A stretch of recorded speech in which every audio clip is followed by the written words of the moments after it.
Hi, Tom here with this week's Circle Line Art School video with a simple way to draw an aeroplane using one-point perspective.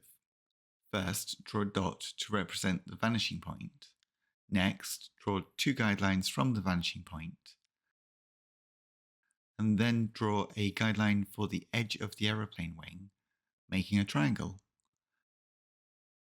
Next, draw a circle in the middle of the wing line by drawing a square first, then adding some receding lines towards the vanishing point. Next, add some more basic shapes to your airplane, using your original guidelines as a guide. Add a propeller and use the vanishing point for all of the receding lines. You could add some more details and some shading and a landscape below. To learn more about drawing techniques, please visit circlelineartschool.com. Next, see the drawing unfold.